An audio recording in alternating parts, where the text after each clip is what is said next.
Arab leaders gather in Saudi Arabia to discuss a reconstruction plan to counter Trump's takeover plan for Gaza.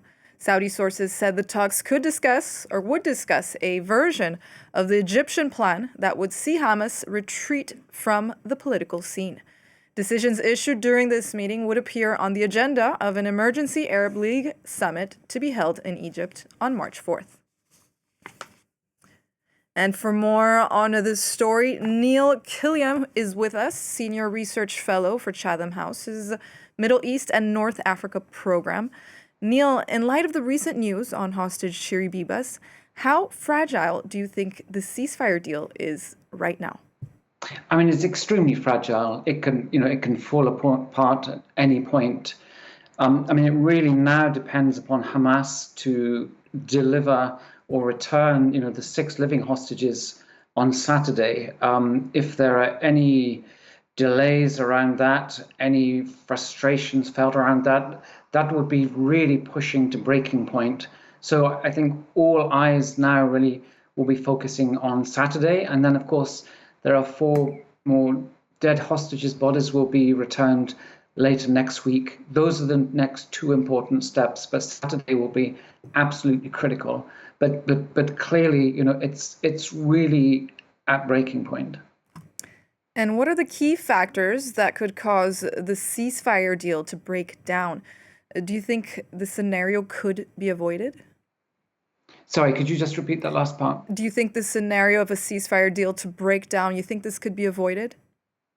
Yes, no, I mean, I think the scenario of it breaking down can be avoided, and I think that again, that's down to Hamas to return, or to release the 6 hostages on Saturday, and to do so in good faith, and to do so quickly and cleanly. I mean, what we've seen over the past 24 hours is clearly, a shock. It's horrific. It's an affront. And it's being absorbed at the moment. However, Prime Minister Netanyahu has said that he's willing to move to the next phase of talks. Hamas has said the same thing. Hamas has said that it would release all of the remaining hostages in one go, or it's willing to. So there is a goal, and there's a couple of small steps to get there, to sort of complete phase 1 and move towards phase 2. And Israel just said that Hamas will pay, they say, for what they say is a serious violation of the ceasefire agreement. What do you think this means? Do you think this means military retaliation? I'm not sure that it means military retaliation at the moment, but most definitely, that's an option that remains there. There could be, pinpoint attacks against Hamas, or targeted operations. There are other sort of causes of frustration that Israel can employ in the ceasefire process. And that can go around humanitarian aid. That can be, preventing materials from entering Gaza that allows kind of early recovery. I mean, there are all sorts of ways in which Israel can do this, but we can be sure at some point, even if it's not in the immediate term, there will be a military strike or a military act of retribution. And Neil, earlier we reported that Arab nations met in Saudi Arabia to discuss an Egyptian counterplan for Trump's Gaza takeover plan. What can we expect from this Cairo reconstruction plan of Gaza? I mean, it's not clear. I think this is a very early stage thinking around what reconstruction might look like.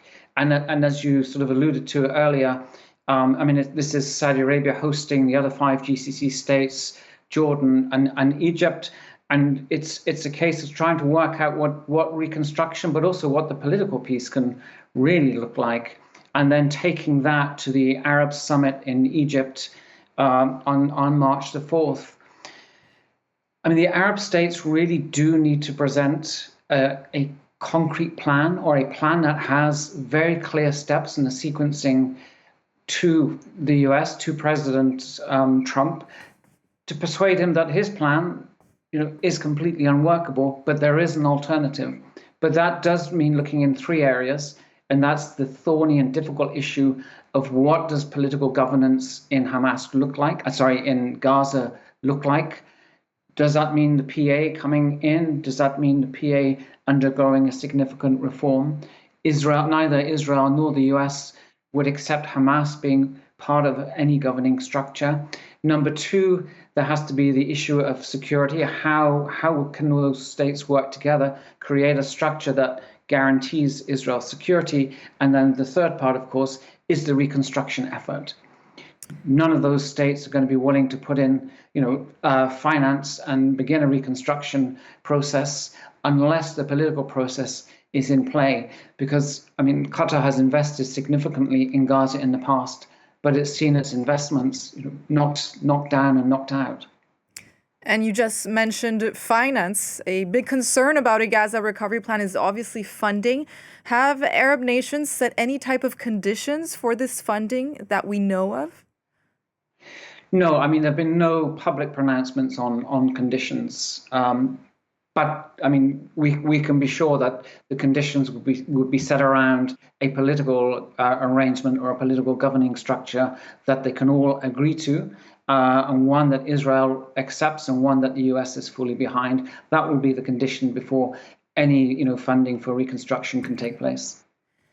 Finally, Neil, before speaking of a reconstruction plan, of course, we have to go through a ceasefire deal.